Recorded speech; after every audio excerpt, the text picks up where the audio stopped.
Herzlich willkommen zu einer weiteren Folge hier aus Doktorchens Keller. Es geht immer noch um den Sequencer und es geht immer noch um unsere Acid-Techno-Version von Hänschen Klein. Das letzte Mal haben wir uns angeschaut, wie wir den Rhythmus eingeben. Fehlt uns jetzt dazu noch die Melodie. Die Tonhöhen, das hatte ich auch schon kurz erwähnt, kann ich über diese kleinen Drehregler hier oben einstellen. Bevor wir damit allerdings beginnen, ist es sinnvoll zu gucken, was für einen Regelbereich diese Drehregler haben. Der Sequencer an sich, also der Korg SQ1, dieses Modell, kann 5 Oktaven wiedergeben. Das ist auch wieder von Sequencer zu Sequencer unterschiedlich. Wer jetzt nicht weiß, wie viel 5 Oktaven sind, ich demonstriere das hier mal kurz.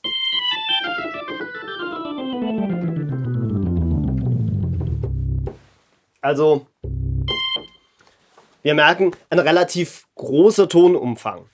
Wenn man sich jetzt vorstellt, dass ich diesen riesigen Tonumfang hier über dieses kleine Knöpfchen regeln möchte und ja bestimmte Töne treffen will, dann wäre das sehr filigran.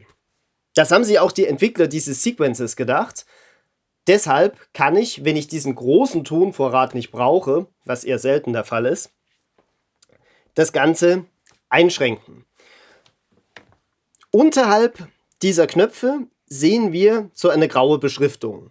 Da steht links CV Range und rechts CV Behavior. Range klingt jetzt irgendwie schon nach Umfang, aber jetzt steht hier nichts von Oktaven, sondern 1V, 2V, 5V und 8V. V steht in dem Falle für Volt, also die SI-Einheit der Spannung. Denn wir erinnern uns, Synthesizer sind spannungsgesteuert. VCF, VCA, VCO, immer Voltage controlled, also spannungsgesteuert.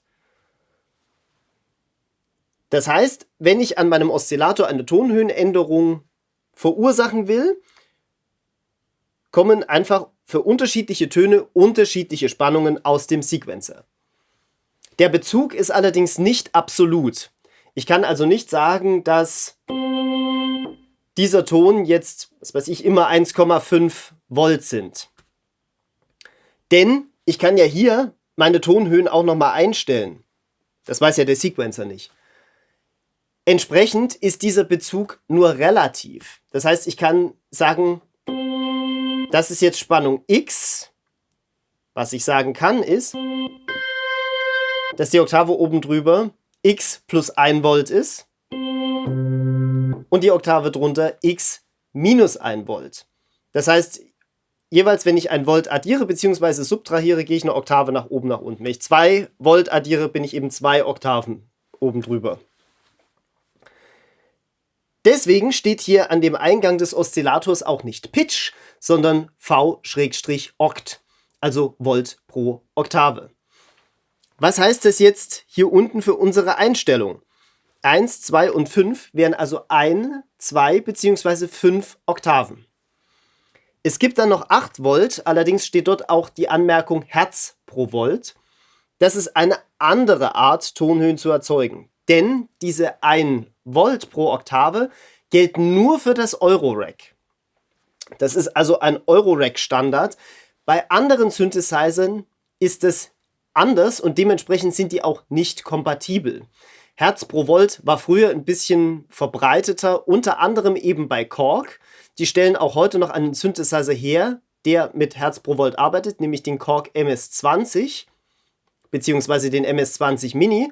Den könnte ich also auch mit diesem Sequencer verwenden und müsste dann aber auf Hertz pro Volt umstellen. Wie stelle ich das jetzt um?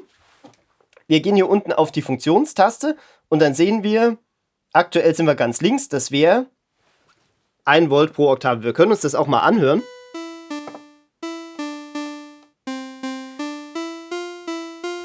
Wir hören, es ist alles innerhalb einer Oktave. Wenn ich das jetzt umschalte,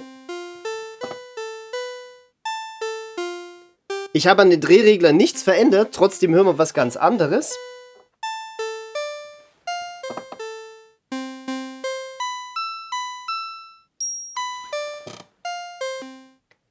Wir wollen aber ja Hänschen klein und das bewegt sich tatsächlich innerhalb eines Oktavraums, also